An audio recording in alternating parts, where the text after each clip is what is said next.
जय हिंद दोस्तों, आपके अपनी परिवार एनसीएस एकेडमी यूट्यूब चैनल पर बहुत बहुत स्वागत है। तो आज हम आप सभी के लिए लेकर आए हैं क्लास 10th का फिजिक्स चैप्टर 5, जिसका नाम है ऊर्जा के स्रोत।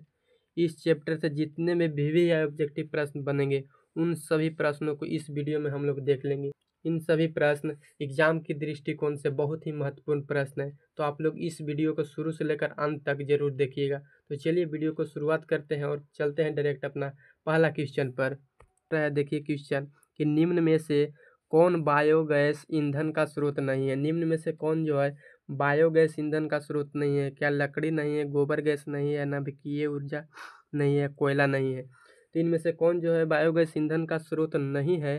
तो इसका राइट आंसर हो जाएगा, क्या हो जाएगा? तो इसका राइट आंसर हो जाएगा,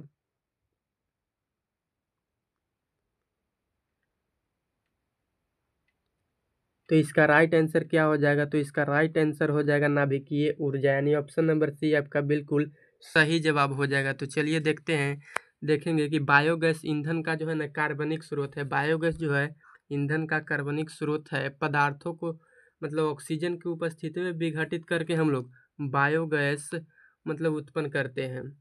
तो चलिए अगला क्वेश्चन पर चलते हैं, दूसरा नंबर प्रश्न पर। तो दूसरा नंबर प्रश्न आप सभी के स्क्रीन पर बोल रहा है कि ग्लोबल वार्मिंग के लिए उत्तरदायी गैस है। ग्लोबल वार्मिंग के लिए कौन गैस जो है उत्तरदायी है? क्या ऑक्सीजन है, या NH3 है, या CO2 है, या NO2 है?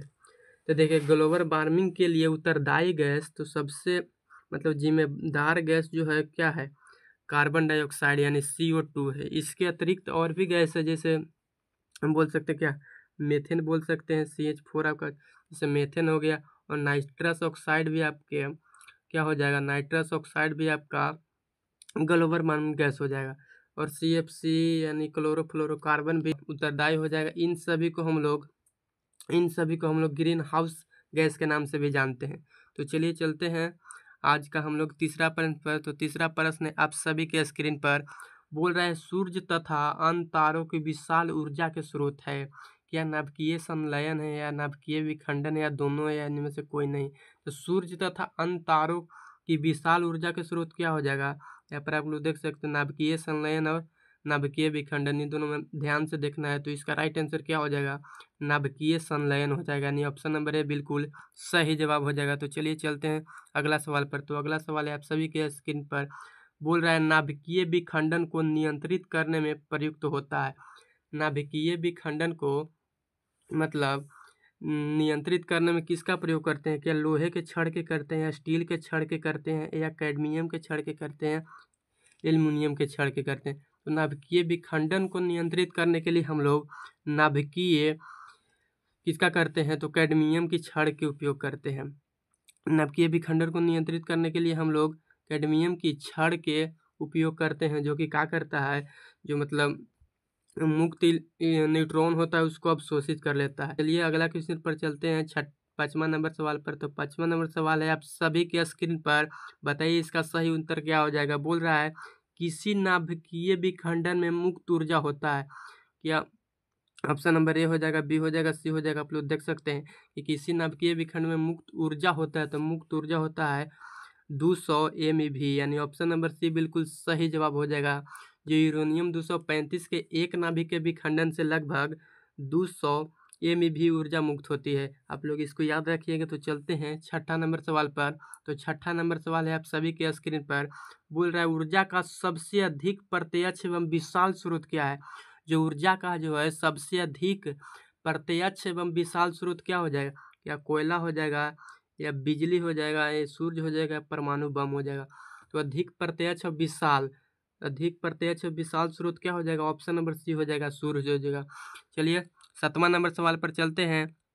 तो सातवां नंबर सवाल है आप सभी के स्क्रीन पर, बोल रहा है बोल रहा है कि आप बॉक्स नुमा और सूर्य कुकर में 3 से 4 घंटे में अंदर का ताप हो जाता है। यानी बॉक्स नुमा और कुकर में जो है ना 3 से 4 घंटे में अंदर का ताप कितना हो जाता है? क्या 0 डिग्री से 100 डिग्री सेल्सियस हो जाएगा, या 100 डिग्री सेल्सियस से 140 हो जाएगा, 140 डिग्री सेल्सियस से 2 डिग्री सेल्सियस, या 200 C से 1000 C हो जाएगा? तो इसका राइट आंसर क्या हो जाएगा? तो इसका राइट आंसर हो जाएगा option number B, option number B हो जाएगा, यानी 100 डिग्री सेल्सियस से 140 डिग्री सेल्सियस तक हो जाता है।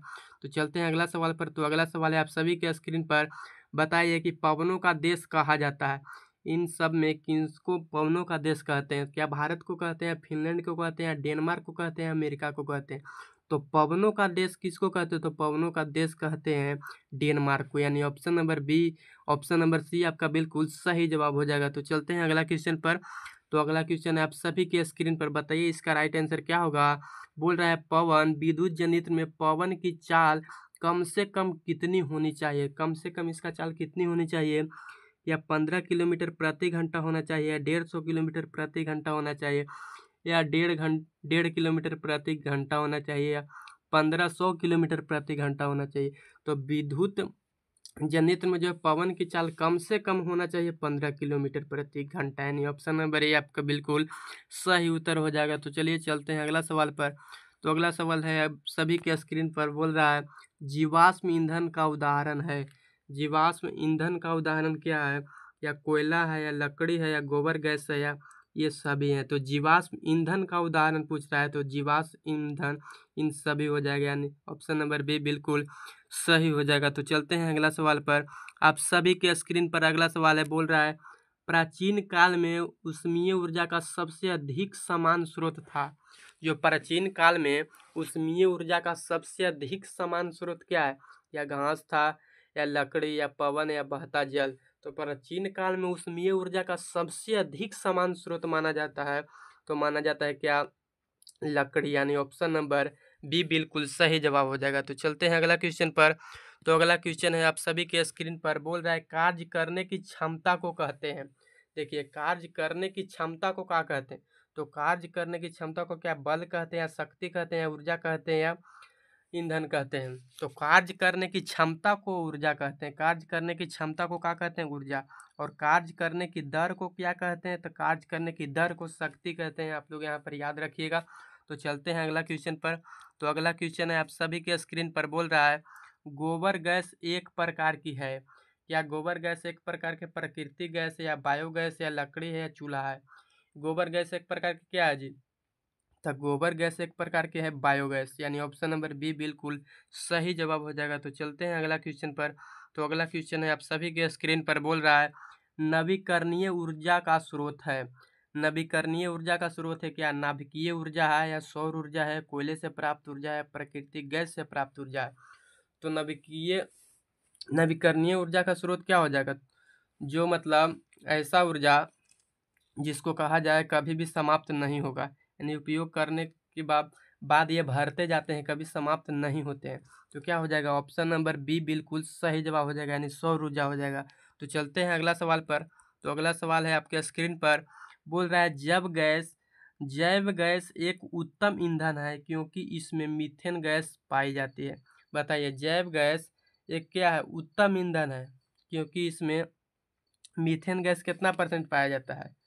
तो बताइए इसका राइट आंसर क्या हो जाएगा? न्यूनतम ईंधन है, इसमें मीथेन गैस पाया जाता है बबुआ 75%, यानी ऑप्शन नंबर डी आपका बिल्कुल सही जवाब हो जाएगा। तो चलिए चलते हैं अगला सवाल पर। तो अगला सवाल है आप सभी के स्क्रीन पर, बताइए इसका उत्तर क्या हो जाएगा। देख रहे बोल रहा है कि अनवीकरणीय ऊर्जा का स्रोत है। क्या अनवीकरणीय ऊर्जा का स्रोत इनमें कौन है? क्या जीवाश्मी ईंधन है, या सौर ऊर्जा है, या पवन ऊर्जा है, या विद्युत ऊर्जा है? तो अनवीकरणीय ऊर्जा का स्रोत मतलब एक बार उपयोग करने के बाद ये समाप्त हो जाता है, मतलब इसको फिर दोबारा उपयोग नहीं कर सकते हैं। मतलब इसका जो है निर्माण होने में लगभग लाखों वर्षों लग जाते हैं, इसलिए ये मतलब एक बार उपयोग करने के बाद फिर दोबारा मिलना बहुत मुश्किल हो जाते हैं। उसे कहते हैं अनवीकरणीय ऊर्जा। तो इनमें कौन हो जाएगा? तो इसका राइट आंसर हो जाएगा ऑप्शन नंबर ए हो जाएगा। ऑप्शन नंबर ए जीवाश्मी ईंधन। तो चलते हैं अगले सवाल पर। तो अगला सवाल है आप सभी के स्क्रीन पर, बोल रहा है सौर ऊर्जा को विद्युत ऊर्जा में परिवर्तित करती है। क्या सौर ऊष्मक करती है, सौर कुकर करती है, सौर सेल करती है, विद्युत मोटर करती है? तो सौर ऊर्जा को विद्युत ऊर्जा में रूपांतरित करना है तो सौर सेल करता है। क्या करता है? सौर सेल, यानी ऑप्शन नंबर सी बिल्कुल सही जवाब हो जाएगा। तो चलिए चलते हैं अगले सवाल पर। तो अगला सवाल है आप सभी के स्क्रीन पर, फटाफट उत्तर करिए। बोल रहा है एक उत्तम ईंधन है। एक उत्तम ईंधन इसमें क्या है? क्या कोयला है, या लकड़ी है, या पेट्रोलियम है, या जैव गैस है? एक उत्तम ईंधन क्या है, तो एक उत्तम ईंधन इनमें हो जाएगा जैव गैस, यानी ऑप्शन नंबर डी बिल्कुल सही जवाब हो जाएगा। तो चलिए चलते हैं 19वां नंबर सवाल पर। तो 19वां नंबर सवाल है आप सभी के स्क्रीन पर, बोल रहा है नरौरा नाभिकीय विद्युत संयंत्र किस राज्य में स्थित है? क्या राजस्थान में है या महाराष्ट्र में है या उत्तर प्रदेश में या गुजरात में? तो बताइए इसका राइट आंसर क्या हो जाएगा। तो इसका बिल्कुल सही उत्तर हो जाएगा ऑप्शन नंबर सी, यानी उत्तर प्रदेश में है। तो चलते हैं अगले सवाल पर। तो अगला सवाल है आप सभी के स्क्रीन पर, देखिए बोल रहा है कि जीवाश्मी ईंधन ऊर्जा के है, क्या नवीकरणीय स्रोत है या अनवीकरणीय स्रोत है या वैकल्पिक स्रोत है, इनमें से कोई नहीं। तो जीवाश्मी ईंधन जो है ना ऊर्जा के अनवीकरणीय स्रोत है। ऊर्जा के कौन स्रोत है, तो अनवीकरणीय स्रोत है, यानी ऑप्शन नंबर बी आपका सही उत्तर हो जाएगा। तो चलिए चलते हैं अगला सवाल पर। तो अगला सवाल है आप सभी के स्क्रीन पर, बताइए इसका सही उत्तर क्या हो जाएगा। बोल रहा है सरदार सरोवर बांध किस नदी पर बना है? क्या गंगा नदी पर बना है या सतलज नदी पर बना है या नर्मदा नदी पर बना है या तापी नदी पर बना है? देखिए इसको मैं आंसर थोड़ा बचकर करना है। बोल रहा है सरदार सरोवर बांध किस नदी पर बना है, तो सरदार सरोवर बांध नर्मदा नदी पर बना है। सरदार सरोवर बांध किस नदी पर बना है, तो नर्मदा नदी पर बना है, यानी ऑप्शन नंबर सी बिल्कुल सही जवाब हो जाएगा। तो चलिए चलते हैं अगले सवाल पर। तो अगला सवाल है आप सभी के स्क्रीन पर, बोल रहा है टिहरी बांध किस नदी पर बना है? बताइए टिहरी बांध किस नदी पर बना है? क्या गंगा नदी पर बना है, सतलज नदी पर बना है, यमुना पर बना है या नर्मदा पर बना है? तो टिहरी बांध जो है, देखिए यहाँ पर ऑप्शन में ही नहीं है। तो टिहरी बांध जो है भागीरथी पर बना है। टिहरी बांध जो भागीरथी पर बना है, टिहरी बांध किस नदी पर बना है, तो भागीरथी पर बना है। मतलब भागीरथी और भीलंगना नदी के संगम पर बना हुआ है टिहरी बांध। तो इसमें हम लोग देख सकते हैं कि ऑप्शन में ही नहीं है, लेकिन यहाँ पर ध्यान देना है कि भागीरथी और भीलांगना नदी जो है ना, भागीरथी और भीलांगना नदी जो गंगा नदी की सहायक नदियाँ हैं, जो गंगा नदी की सहायक नदी है भागीरथी और भीलांगना, इसलिए ऑप्शन नंबर ए हम लोग लगा देंगे। ऑप्शन नंबर क्या लगा देंगे, ए लगा देंगे, यानी राइट आंसर क्या हो जाएगा, गंगा नदी। चलिए अगले सवाल पर चलते हैं 23वां नंबर सवाल पर। तो 23वां नंबर सवाल है, भारत का पवन ऊर्जा द्वारा विद्युत उत्पादन करने वाले देशों में कौन सा स्थान है? यानी भारत का पवन ऊर्जा उत्पादन करने में भारत का कौन सा स्थान है? क्या दूसरा स्थान है, तीसरा है, चौथा है, पाँचवा है? तो ये भारत का जो स्थान है पाँचवा है, यानी ऑप्शन नंबर डी बिल्कुल सही उत्तर हो जाएगा। तो चलते हैं अगला सवाल पर। तो अगला सवाल है आप सभी के स्क्रीन पर, बोल रहा है सौर सेल बनाने के लिए किसका उपयोग किया जाता है? क्या लोहा के किया जाता है या चांदी के किया जाता है, तांबा के किया जाता है, सिलिकॉन के किया जाता है? तो सौर सेल बनाने के लिए हम लोग सिलिकॉन के उपयोग करते हैं, यानी ऑप्शन नंबर डी बिल्कुल सही उत्तर हो जाएगा। तो चलते हैं आज का सबसे अंतिम सवाल पर, आपके स्क्रीन पर आ गया है, बताइए इसका राइट आंसर क्या हो जाएगा। बोल रहा है कि हाइड्रोजन बम किस अभिक्रिया पर आधारित है? क्या नाभिकीय विखंडन पर है या नाभिकीय संलयन पर है या इनमें दोनों है या इनमें से कोई नहीं पर है? तो नाभिकीय विखंडन है कि संलयन है, यहाँ पर ध्यान देना है दोनों में। हाइड्रोजन बम बोल रहा है किस सिद्धांत पर आधारित है? तो हाइड्रोजन बम जो है नाभिकीय विखंडन पर आधारित है। हाइड्रोजन बम किस सिद्धांत पर आधारित है? तो हाइड्रोजन बम नाभिकीय विखंडन पर आधारित है, यानी ऑप्शन नंबर बी बिल्कुल सही जवाब हो जाएगा। तो आप अपना उत्तर कमेंट बॉक्स में ज़रूर बताइए कि 25 में से आपको कितना सवाल सही हुआ, 25 में से कितने सवाल का आप जवाब बिल्कुल सही सही दिए। इसका आंसर आप लोग कमेंट बॉक्स में ज़रूर दीजिए, और वीडियो अच्छा लगा तो चैनल को सब्सक्राइब कर सकते हैं और वीडियो को लाइक शेयर कीजिए। चलते हैं आज के लिए आप सभी को टाटा बाय बाय, जय हिंद।